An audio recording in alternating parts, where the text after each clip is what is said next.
어느 한 사람이 다른 사람을 지배하지 않는다. 두 사람 모두 깨달음의 원리를 따르기로 맹세한다.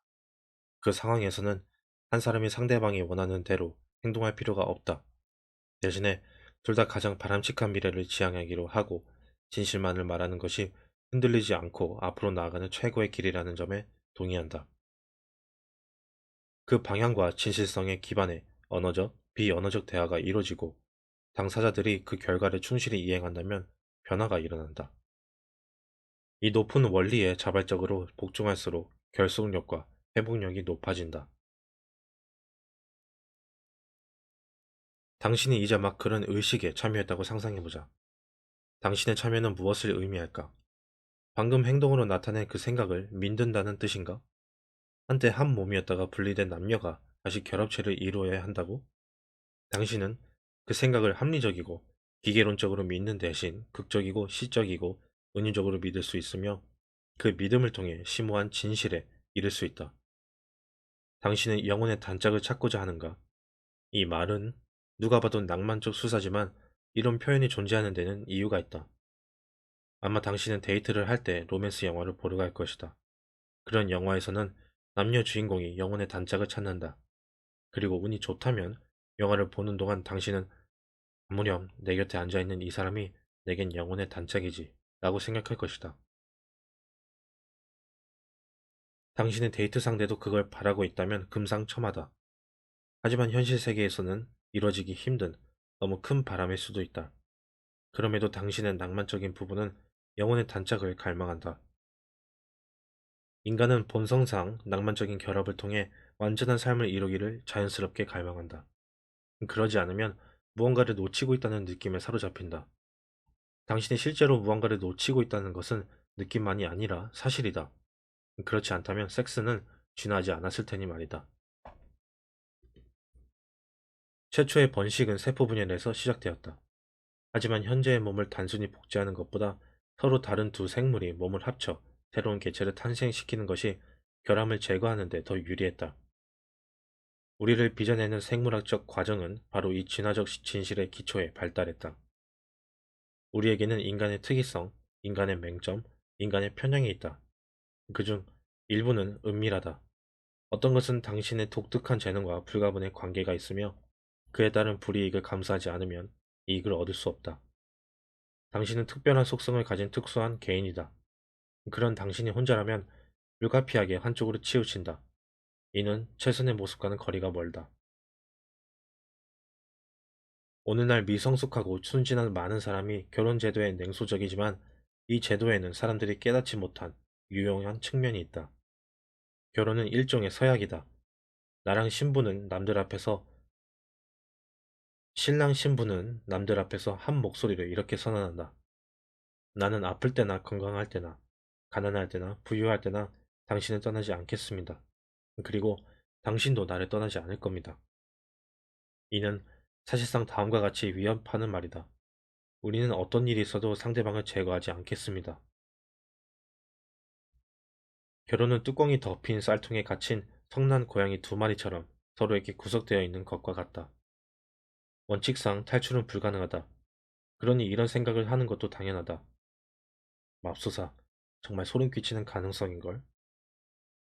자유를 바란다는 주장에는 사실 영원한 관계라면 다 싫고 뭔가 책임지는 일은 소름 끼친다는 생각이 숨겨져 있다. 그래서 당신의 한 부부는 탈출할 수 있는 뒷문을 원한다. 뒷문을 내는 것은 편리해 보이며 견디기 힘든 결혼이 있는 것도 사실이지만 극도로 위험한 선택이다. 항상 선택의 여지를 남겨놓았기 때문에 당신은 죽는 날까지 본인이 올바른 결정을 내렸는지 의심에 시달릴 것이다. 이렇게 살고 싶은 사람은 없다. 이론상 최적의 상대를 찾을 확률은 제로에 가깝다. 전 세계에 70억 명의 사람이 있으니 1억 명은 당신에게 좋은 배우자가 될 수 있겠지만 다 만나볼 시간이 없기 때문이다. 최적의 상대는 찾기보다는 만드는 것이다. 당신이 이 진실을 모른다면 문제는 심각하다. 게다가 탈출구가 있으면 둘이 갇힌 그 방에서 충분한 열이 발생하지 않고 그 결과 두 사람 모두에게 필요한 변화가 일어나지 않는다. 사람이 성숙하고 지혜가 깊어지려면 얼마간 고통이 필요한데 그 구멍으로 고통이 새나간다.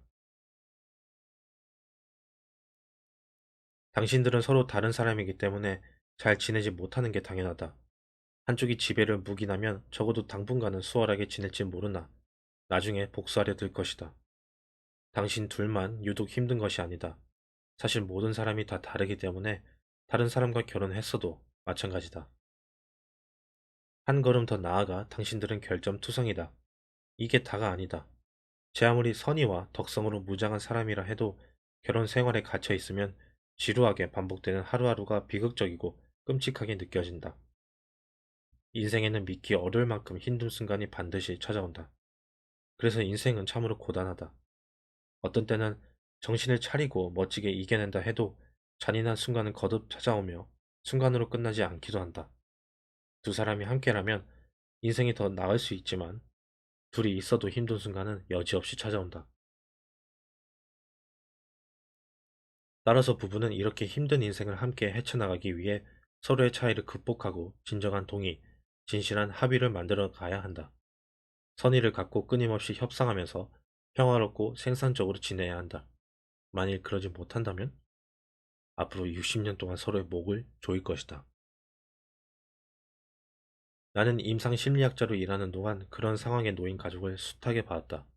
다섯 사람이 원 안에 있고 각 사람이 자기 앞에 있는 사람의 목에 손을 올려두었다고 상상해보자. 몇십 년 후에는 다섯 사람 모두 상대방의 목숨이 끊어질 정도로 힘을 주고 있다. 이는 자신의 속내를 털어놓지 않고 타협을 거부한 결과다. 사람들은 아마 오랜 시간에 걸쳐 소리 없이 외쳤을 것이다. 난 당신을 죽이겠어. 평생토록.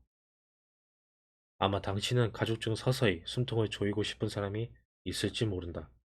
또는 가족 중에 당신에게 그렇게 하고 있는 사람이 있을 수도 있다.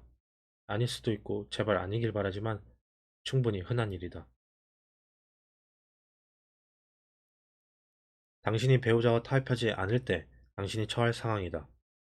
사회적 존재에게는 기본적으로 세 가지 상황이 있다. 폭정, 노예, 협상이, 협상이 그것이다.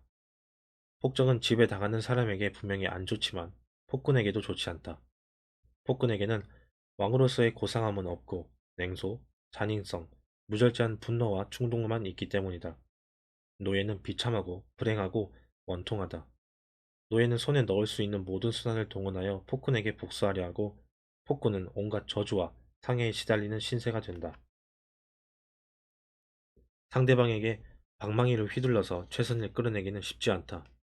특히 좋은 일을 하려고 할 때는 더욱 어렵다. 그런데도 폭군이 되고 싶다면 이것을 기억해라. 노예는 비록 하잘것없고 의미 없는 복수일지라도 기회가 오면 반드시 감행할 것이다. 일전에 아내에게 끔찍한 이야기를 들었다. 말기 환자 병동에서 봉사를 할 때 어느 부부를 보았다고 한다. 아내는 죽어가는 남편의 손톱을 깎아주고 있었다. 그런데 너무 짧게 자르고 있었다. 톡톡 소리가 날 때마다 생살에 상처가 생겨 피가 났다. 그런 일을 목격할 때 현명한 사람은 끔찍한 진실을 깨닫는다.